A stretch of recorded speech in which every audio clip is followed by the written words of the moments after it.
இந்த 8வது மாதத்தில் கூட கர்த்தர் நம்முடைய திருச்சபைக்கும் மொழித்திற்கும் கர்த்தர் கொடுத்த வாக்குத்தத்தத்தை வாசிப்புமாக ஏசாயா புக் ஆஃப் ஐசையா சாப்டர் 49 49ஆம் அதிகாரம் அதனுடைய 11வது வசனத்தை வாசிப்பமாக. என் மலைகளை எல்லாம் வழிகளாக்குவேன், என் பாதைகள் உயர்த்தப்படும். ஒரு அல்லேலூயா சொல்லுவோமா? நம் கண்களை மூடி ஜெபிக்கலாம். கர்த்தர் இந்த வார்த்தையோடு நம்மத்திலே இடைப்படும்படியாய் அவர் சொல்லுகிறார், என் மலைகள் எல்லாம் வழிகளாக்குவேன், என் பாதைகள் உயர்த்தப்படும். கர்த்தாவே, இந்த வார்த்தையோடு எங்கள் மத்தியிலே நீ பேசுவீராக.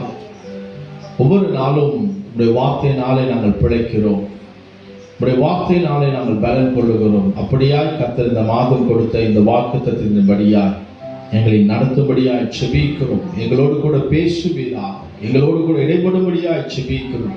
இந்த வார்த்தை எங்களை நடத்தட்டும். இயேசுவின் நாமத்தில் ஜெபிக்கிறோம் நல்ல பிதாவே, ஆமென். ஒரு அல்லேலூயா சொல்லுவோமா? சத்தமா ஒரு அல்லேலூயா சொல்லலாமா?